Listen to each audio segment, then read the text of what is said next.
Shalom Abracha, que Hachem vous protège, vous donne la santé, la joie. On se pose la question. Depuis longtemps, on attend Mashiach. Mashiach n'est pas venu. Chaque fois qu'il y a des événements de guerre, et on voit une perturbation dans le monde, on se pose la question. C'est le temps de Mashiach? Oui, c'est le temps de Mashiach, et il ne vient pas. Alors après, on attend encore pour qu'il y ait un autre événement. Mes amis, mais qui empêche Mashiach de venir? C'est la question que je me suis posée. Vous savez, mes amis, que Yaakov Avinu, avant de mourir, il a réuni ses enfants. Il leur a dit, je vais vous dire ce qui va se passer à la fin des temps. C'est-à-dire, il voulait même révéler quand Mashiach va venir. Et à un moment donné, il a commencé à parler autre chose. Il ne leur a pas dit. Alors, Ramim me disent que Hachem, il lui a enlevé l'idée de dire quand Mashiach va venir. Pourquoi? Pourquoi pas? Qui nous le dit? Pourquoi Hachem n'a pas voulu qu'il nous dise? Quand Mashiach va venir? Le contraire, c'est bien qu'on sait quand il va venir.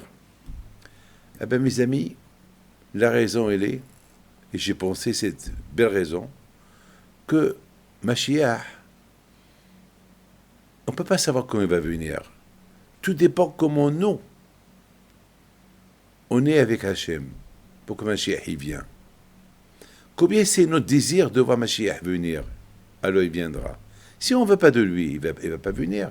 Si rien qu'on dit, we want Mashiach, on veut que Mashiach il vienne, on ne le pense pas.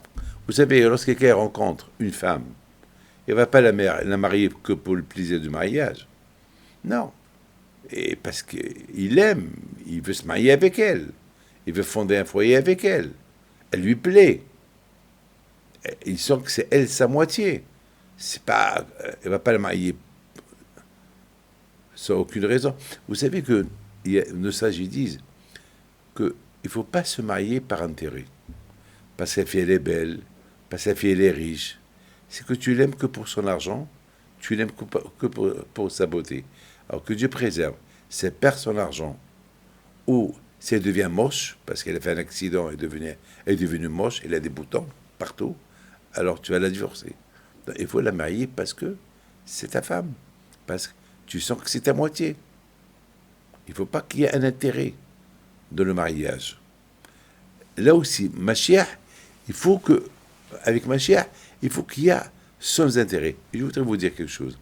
Il y a beaucoup de gens qui veulent se sauver, je ne sais pas, de la France. Pour aller où? Il y a ceux qui veulent partir au Panama, il y a ceux qui veulent partir à Miami, il y a ceux qui veulent partir, venir en Israël, il y a ceux qui veulent partir à gauche, à droite. Pourquoi? Parce qu'ils ont peur. Mais non. Une fois que tout va bien, tu vas regretter, tu vas retourner en France. Il y a beaucoup de gens, c'est ce qu'ils ont fait. Ils ont émigré à gauche et à droite, et à cause de la peur, une fois que ça s'est calmé, ils sont retournés là où ils sont venus, avec rien du tout, et aujourd'hui ils sont vraiment dans la misère. Mes amis, celui qui veut émigrer, celui qui veut aller quelque part, il faut qu'il réfléchisse.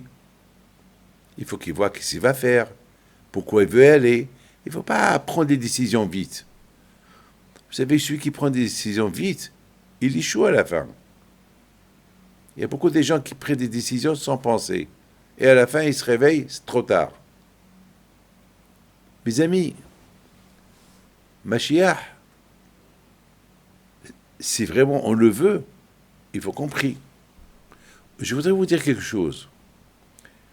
Lorsque la personne quitte ce monde, après 120 ans, la première question qu'on lui pose, comment tu t'appelles? Donc, il ne faut pas oublier le nom. C'est la raison pourquoi on a un pasouk. Alors, vous les hommes, vous les femmes qui m'écoutent, demandez à votre rabbin quel est le pasouk qu'il va apprendre. Moi, je connais le mien. Je m'appelle David. Alors, j'ai mon pasouk à moi qui s'appelle Dirsho Hashem ve'ozo bakisho panaf tabili, un pasouk. Parce qu'on dit que lorsque la personne quitte ce monde, la seule chose qu'il n'oublie pas, c'est la Torah. Alors maintenant, et même le nom, on l'oublie. Vous vous rendez compte? On oublie tout. Parce que l'autre monde, c'est notre monde. L'autre monde, il n'y a pas de carte d'identité. Il n'y a pas de passeport. Il n'y a pas de... On ne prend pas d'argent, on ne prend pas de chéquier. Il n'y a pas de permis de conduire. Il n'y a pas de carte bancaire. Il n'y a rien. Alors comment tu vas te rappeler de ton nom? Alors pour se rappeler du nom, nos sages ils disent il faut apprendre un passouk. Il n'y a que la Torah qu'on n'oublie pas. Alors demandez à votre rabbin, parce que ça n'existe pas. Déjà, il faut avoir un nom juif et il faut avoir un passouk. Donc le passouk, c'est écrit dans les livres. En général, tous les rabbins connaissent les noms. Donc voilà, renseignez-vous. Ou bien si vous voulez, vous pouvez nous écrire. Envoyez-nous votre nom. Mais il faut avoir un nom juif. Et nous, on vous dira c'est quoi le passouk que vous allez... ça va prendre un peu de temps pour répondre à tout le monde. Mes amis, ça c'est la première chose qu'on pose à la personne après 120 ans. Comment tu t'appelles? Ok. Maintenant, il arrive devant, il y a un jugement. Toutes les bonnes choses qu'on a fait et les mauvaises choses qu'on a fait. Et on fait la balance. Avec les deux dieux, après 120 ans, qu'il y aura beaucoup de mitzvot plus que des averot qu'on a fait. Comme ça, on peut être acquitté. Mais maintenant, avant qu'on passe au jugement, on nous pose une question. Tzipita la Geoula, est-ce que tu as attendu Mashiach? C'est l'une des questions qu'on te pose. Est-ce que tu as attendu Mashiach? Que vous allez répondre? Vous allez dire oui, mais avec le bon Dieu, on ne joue pas. Quand je oui, c'est tout ce qui se passe dans la tête. Tout est calculé dans le ciel. Comme c'est écrit dans Pirkei Avot, Aïn ro'a, ve'ozeh shoma'at, ve'cho ma'asecha b'sefer nichtavim. Tout ce qu'on fait dans la vie, c'est écrit dans le livre. Et on voit tout ce que tu fais. Et on entend tout ce que tu dis. Aujourd'hui, on voit, il y a des écoutes. Beaucoup des fois, là où tu es, il y a des écoutes. Vous êtes à l'aéroport, il y a des caméras de partout. Vous voyez des boules. Partout, il y a des boules. C'est quoi ça? C'est des caméras. Ils surveillent. Tout est surveillé. Aujourd'hui, bientôt, dans le monde entier, bientôt déjà, en France, en Amérique, il y a des rues entières qui sont sous surveillance. Combien de fois on a vu comment ça s'appelle, des choses extraordinaires qui arrivent dans les rues et ils ont été filmés. Parce que presque dans chaque immeuble, il y a une télésurveillance et voilà, tout est surveillé. Alors si dans ce monde-là, on est sous surveillance dans ce monde-là, alors vous imaginez, il paraît qu'en Chine, c'est presque toute la Chine, elle est sous surveillance. On sait même ce que tu fais, on sait même ce que tu manges. Pareil, c'est de la folie. Alors, si ici, dans ce monde-là, tout le monde est surveillé, alors imaginez-vous dans l'autre monde. Dans l'autre monde, ils savent tout. Ils savent tout. Alors, la première question qu'on te pose, est-ce que tu as attendu Mashiach? Alors, maintenant, je voudrais vous dire c'est quoi attendre. Vous savez, je vous donne une expérience que j'ai eue. Il y a à peu près quelques temps, il y a 3 semaines, j'étais à Los Angeles. Je devais faire la connexion de Mexico, Los Angeles, Tel Aviv, avec El Al. Mexico, Aéro-Mexico jusqu'à Los Angeles, et vous savez que on a fait après la connexion qu'on a fait, on arrive maintenant à la salle, au terminal, on attend l'avion. Le départ, c'est à 2 heures. Et voilà, on attend. 2 heures, 2 heures et demie, 3 heures. Mais ça va. Alors, on se posait, qu'est-ce qui se passe? On devait déjà être dans l'avion. L'embarquement, c'était à 1 heure l'après-midi. Il est 2 heures, il est 3 heures. Alors, on nous dit, il il y a un problème technique, il faut attendre. Très bien. Mais ce qui nous a un peu soulagés, c'est qu'on voit l'avion, il est là, on le voit. El Al, il est là, l'avion, il est là. Bon, encore une demi-heure d'attente. À un moment donné, on nous dit, bon, maintenant on peut rentrer. Alors on avance, et on nous dit, arrêtez.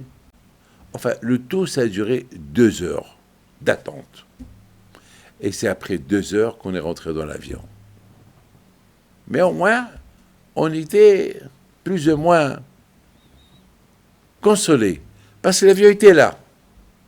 On sait que tant que l'avion est là, on va décoller. Le problème était s'il n'y aurait pas eu l'avion.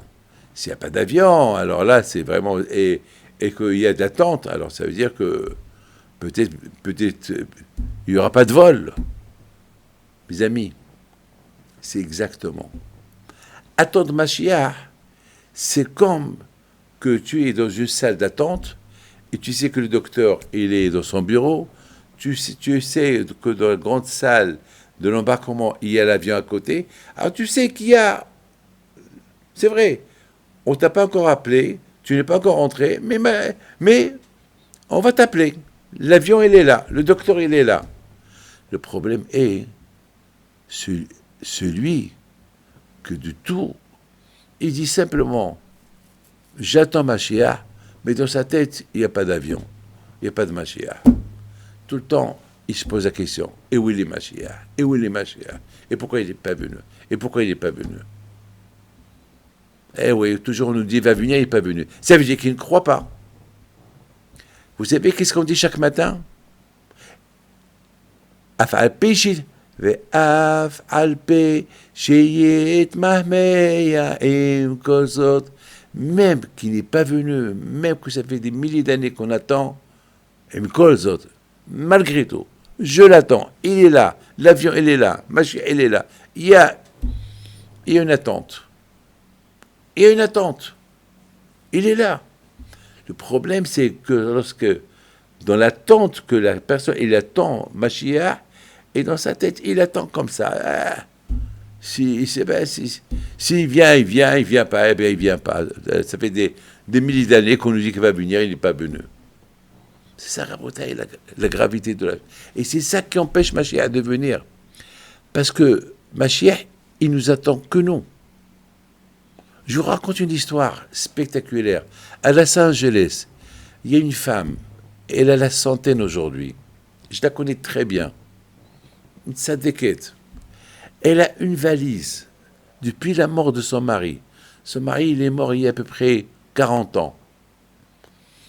Et elle, à l'époque, elle avait 60 ans. Elle a préparé une valise à côté de la porte. Et toujours... C'est une femme très aisée, une famille très aisée, et lorsqu'on lui pose la question, c'est quoi cette valise à côté de la porte? C'est quoi sa réponse? Eh ben, je sais qu'un jour, Mashiach va venir, et tous les morts, ils vont ressusciter, et puis c'est le vêtement que je vais porter pour aller accueillir mon mari, avec Mashiach. Parce que je veux que mon mari, il aimait cette robe, donc je vais mettre cette robe. Et cette robe, elle est là dans cette valise, avec du parfum et tout, toujours, tout le temps à côté de la porte. Et tout le temps, elle ouvre la valise, elle regarde que tout est là. Jusqu'à maintenant. C'est ça ce qu'on pose comme question après 120 ans à la personne. Est-ce que tu as attendu Mashiach? Alors, à toi de répondre, oui, j'ai attendu. Cette femme, elle est... Et c'est ce qu'elle va répondre. Oui, voilà la valise. Voilà ma valise. Nous, on n'a pas de valise, mais au moins dans la tête. Dans la tête. Il ne faut pas, Hajju Shalom, se désespérer. Allez, ça y est, c'est fini. C'est pas vrai, c'est pas fini. Vous savez, mes amis, quelqu'un que son fils, il est malade. Et même si les médecins, ils disent, c'est fini pour lui. Est-ce pour les parents, ils vont dire que c'est fini? Jamais. Jamais, toujours on a l'espoir. Voilà maintenant, à l'instant, je reçois un coup de téléphone d'un monsieur. Son beau-père, il est entre la vie et la mort. très malade. Et qu'est-ce qu'il me demande, lui et sa femme?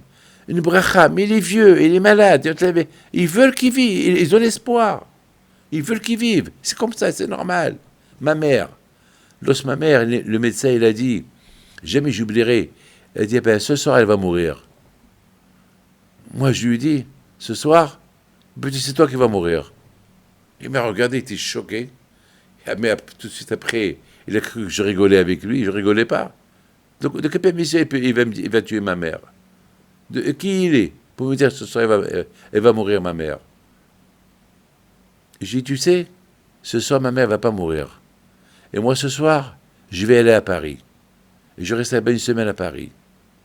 Et à mon retour, elle sera toujours vivante. Il a fait un grand sourire. Il m'a dit, eh ben, si elle est vivante, à ton retour, alors là je te donne ce que tu veux. T'es sûr de lui, parce que lui, il voit que la machine. Lui, il voit l'écran devant lui. Et selon l'écran, ma mère, elle va mourir. C'est ce que lui dit. Mais la clé de la mort, elle est entre les mains du bon Dieu. Le bon Dieu, c'est lui qui a la clé de la mort. La clé de la vie, c'est Hachem qui l'a.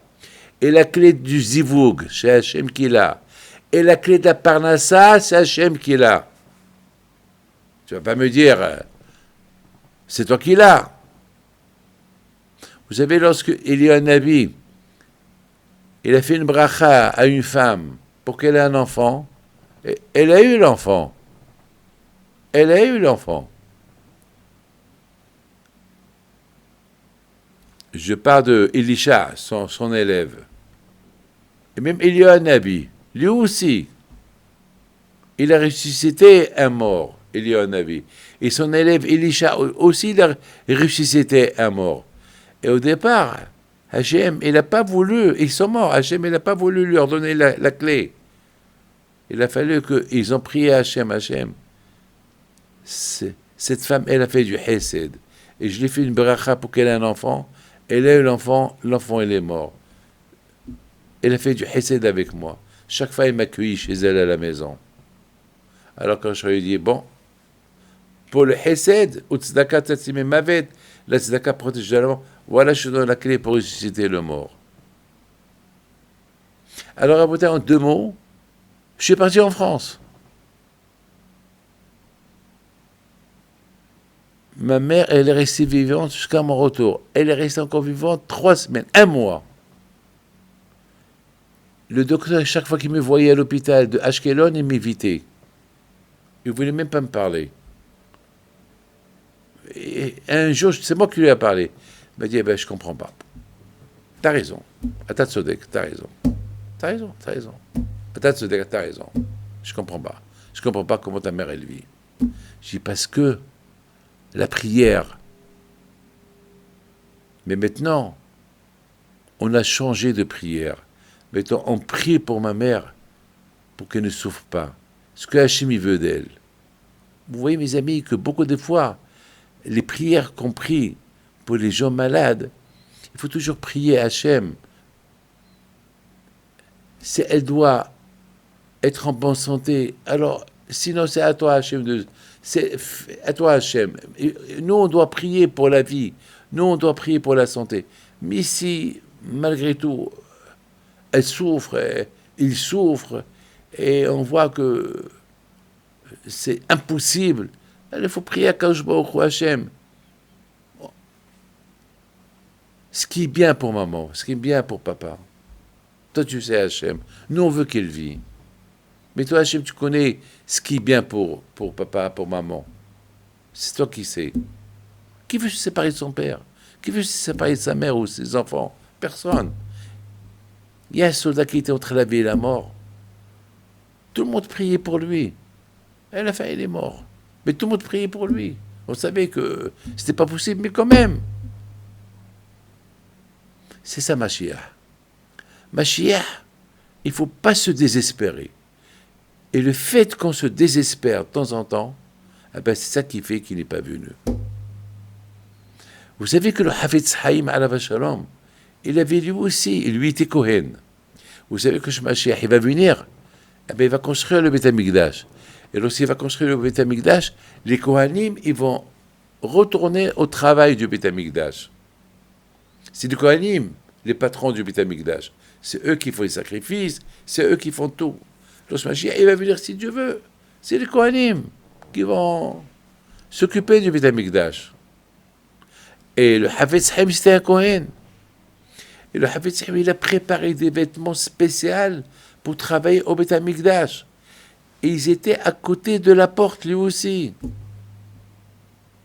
Était prêt. Dès qu'il entend Mashiach arriver, tout de suite, il va prendre ses vêtements de Kohen. Quelle émouna! Ah ben, c'est ça la question qu'on pose à la personne après 120 ans dans le ciel. Est-ce que tu as attendu Mashiach? Est-ce que tu l'as attendu? Est-ce que tu l'as attendu? Voilà. Mais tu ne peux pas répondre, oui, j'ai chanté chaque jour, oui, want Mashiach, na, oui, na. C'est que ta bouche qu'elle chante. Lorsque tu embrasses ton fils, tu l'embrasses avec tout l'amour. Surtout si après 2, 3, 4, après 10 ans que tu n'as pas eu d'enfant, et voilà, mais le bon Dieu t'a donné un enfant. Waouh! Tu vois en ton enfant Mashiach, tu l'embrasses, tu joues. Chaque fois qu'il te sourit, eh ben c'est comme ça. Il faut. Lorsque quelqu'un, mes amis, il attend pour que sa femme, elle tombe enceinte, 1 an, 2 ans, que Dieu préserve, est-ce qu'il va se désespérer? Moi, je connais des gens, ça fait 20 ans, qui sont mariés, ils n'ont pas d'enfants, je les vois tout le temps, ils ne se désespèrent pas. Même que le médecin leur ont dit, vous savez, mes amis, hier, je rentre à la yeshiva, je vois un monsieur que je ne connais pas. Il habite au Yerushalayim. Je lui dis, je te connais pas. Il m'a dit, moi je vous connais, mais j'ai honte de vous parler. Je lui dis, mais qui vous êtes? Il m'a dit, si je suis là, c'est grâce à vous. Je dis, grâce à moi. Pourquoi grâce à moi? Il m'a dit, parce que ma mère, elle venait vous voir à Paris, tout le temps, elle n'avait pas d'enfant. Après 10 ans, elle n'a pas d'enfant. Un jour, et c'est hier, je vous donne la parole d'honneur, hein. Je ne vous mens pas, Shalom. J'ai pas l'âge de mentir, hein, mais je sais, c'est dur ce que je vais vous dire. Et ma mère, tout le temps, elle vient, tout le temps, elle vient. Et à la fin, vous lui avez dit, madame, avec cette émouna que tu as, au lieu que tu te désespères, tu as encore la émouna. Elle me dit, on a entendu des miracles avec Rabbi Haim Pinto. Alors, on a la émouna que Be'ezat Hashem, je vais avoir un enfant, 2 enfants, 3 enfants. C'est vrai, ça fait 10 ans que je n'ai pas d'enfant, mais je vais, Be'ezat Hashem. Et puis, je lui dis, répète, qu'est-ce que tu as dit? Si Dieu veut, je vais avoir un enfant, 2 enfants, 3 enfants. J'ai rigolé. Je lui dis, ça veut dire tripler. Il me dit, alors là, ce sera le miracle du siècle. Il m'a dit hier, la même année, elle est tombée enceinte et lui, il fait partie des triplés. Quand vous comprenez, hier, je l'ai entendu. Aujourd'hui, le monsieur, il a 22, 23 ans. Mais pour vous dire, il peut avoir. C'est ça, Mashiach, c'est pas il faut le vouloir. Pour qu'il vienne, il faut le voir. Et c'est la raison pour laquelle il n'est pas venu, parce que on n'a pas montré qu'on veut vraiment de lui. Alors, je raconte une histoire. Il y avait une fois Rabbi Shua ben Levi. Il rencontre Eliyahu Navi. Ça, c'est la Gemara qui la raconte. Il dit à Eliyahu Navi, j'ai envie de voir Mashiach. Il lui pose une question. Il lui dit, quelle question? J'ai envie de poser une question, quand est-ce qu'il va venir? Alors Eliyahu Navi lui dit, alors va lui demander, mais je ne sais pas où est-ce qu'il est. Alors il est dans tel et tel endroit, il est lépreux. Il a la lèpre. Donc, il est parti chez lui. Il a pris l'indication où il se trouve. Il a prié. Il arrive à un endroit. où il y avait des lépreux. Et parmi eux, il voit un que vraiment était très lépreux. Il va vers lui. Il lui dit, vous êtes Mashiach? Il lui dit oui. Quand tu vas venir libérer les Juifs? Ça fait longtemps qu'on t'attend. Le Beth Amikdash a été détruit. On nous a dit que tu viens pour nous libérer quand? Il lui dit, ah ben oui, Hayom, aujourd'hui. Aujourd'hui? Waouh! Quelle joie! Bishua Ben Levi, il retourne chez lui, il était heureux, il se prépare. Sa femme, il dit à sa femme, Mashiach, il vient aujourd'hui. Et il a fait des affiches partout. Il a fait courir le bruit. Mashiach, il arrive aujourd'hui. Mashiach, il arrive aujourd'hui. Mashiach, il arrive aujourd'hui. Mashiach, il n'est pas venu. 1 jour, 2 jours, 3 jours. Un jour, il rencontre.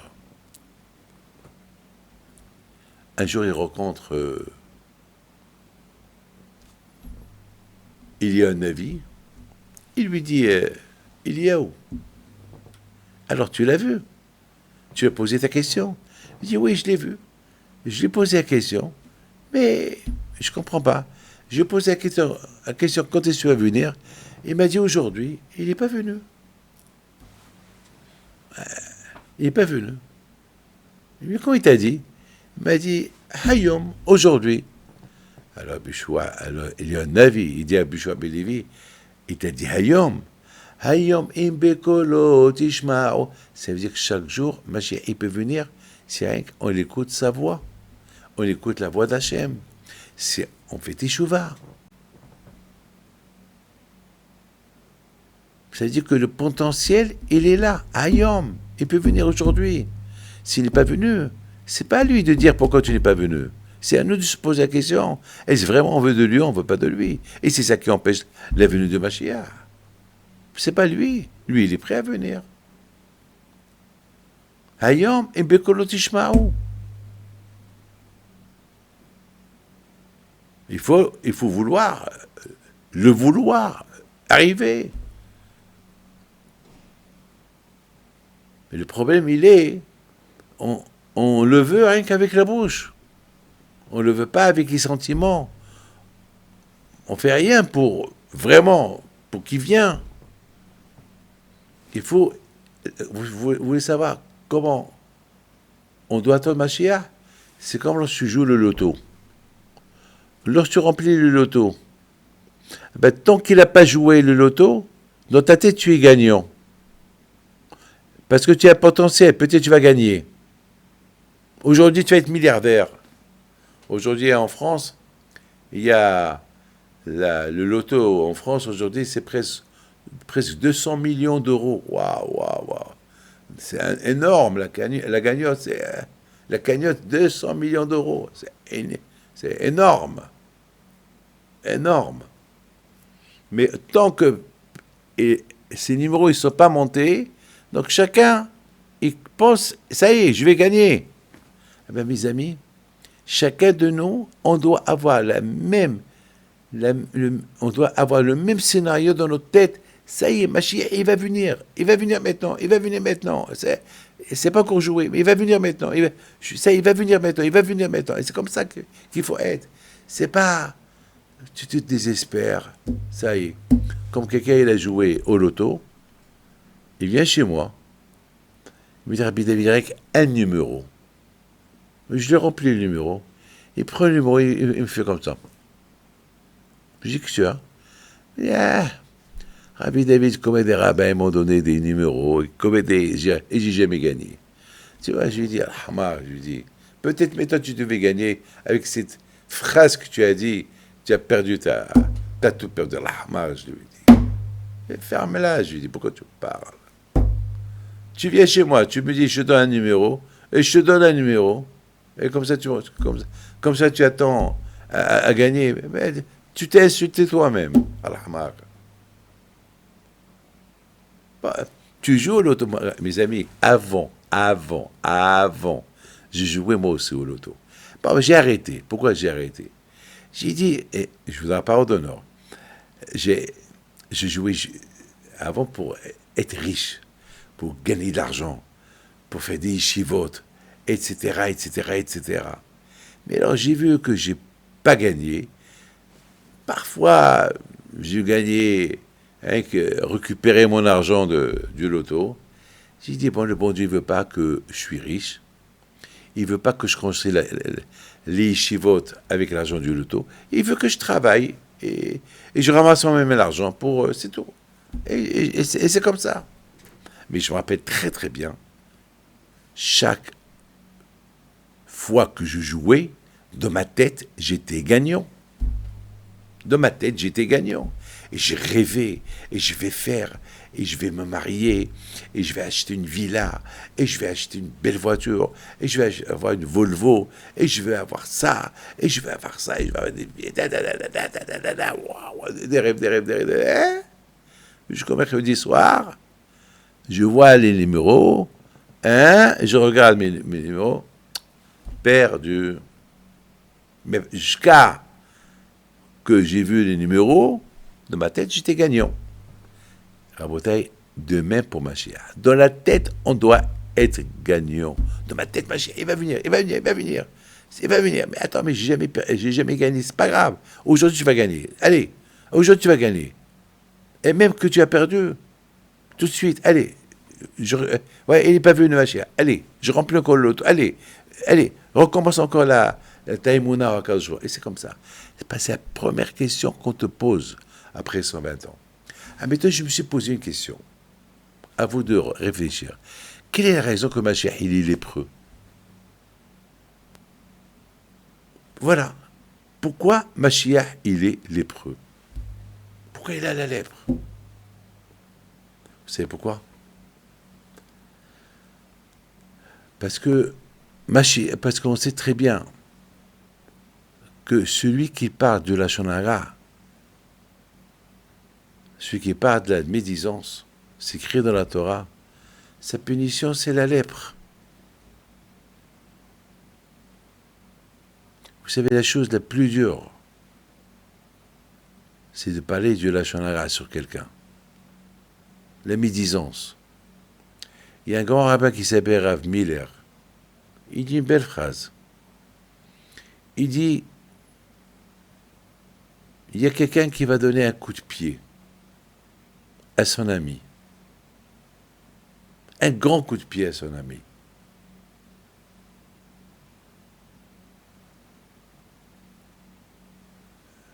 Ou il y a quelqu'un qui va parler du lashon hara sur son ami. C'est quoi le plus grave? Donner un coup de poing à ton ami ou parler du lashon hara sur ton ami? Il dit, donner un coup de poing ou un coup de pied à ton ami, c'est vrai, tu vas donner un coup de poing avec toutes tes forces. Mais jusqu'à ce que tu donnes le coup de poing, peut-être tu vas réduire la force. Peut-être tu ne vas pas le donner. Beaucoup de fois, on veut faire du mal à quelqu'un. Je prends une bouteille pour la jeter sur quelqu'un, et à la fin, je ne la jette pas. Je dis non. Je veux donner un coup à quelqu'un, et à peine je ne le donne pas. Ou même si je le donne, je réduis la force du coup. Mais le lashon hara, c'est une balle qu'elle sort de la bouche. Lorsque tu commences à parler, une fois que tu tires une balle, tu ne peux plus la récupérer. Une fois que tu as pris une flèche, tu l'as jetée, c'est fini. Tu tues la personne. C'est comme la balle. Une fois que tu as visé quelqu'un, c'est fini. Une fois que tu commences à parler, ça y est, la balle elle est sortie. Tu ne peux plus l'arrêter. Mes amis, le fait que beaucoup de fois on ralentit notre émouna sur Mashiach, ça veut dire qu'on parle du lashon hara sur Mashiach. Moi, je dis à quelqu'un, je fais un cours, je voudrais pas redonner. Beaucoup de fois, ça m'est arrivé que j'ai donné des cours de Torah sur Mashiach, et parfois il y a des gens qui disent, il va venir. Et tout le temps, on nous dit, il va venir. À la guerre du Golfe, ils ont dit qu'il va venir.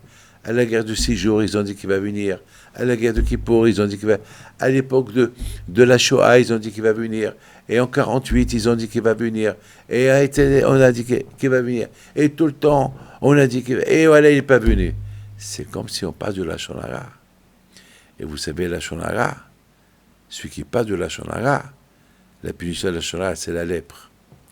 Étant donné que nous tous, malheureusement, on est complices, nous tous, on n'a pas une émouna à 100% sur le Mashiach. Donc, comme si on parle de la Shonara. Mais au lieu que c'est nous que le bon Dieu punit, c'est le Mashiach qui a la lèpre. C'est lui qui est puni. Voilà. Voilà pourquoi Mashiach, il a la lèpre. C'est pas parce que Hachem veut le punir. Le pauvre, il n'a rien fait, Mashiach, pour qu'il ait la lèpre. Il n'a rien fait. Ah, pourquoi il a la lèpre? Pourquoi il a la lèpre? Parce que sinon qu'on devait l'avoir.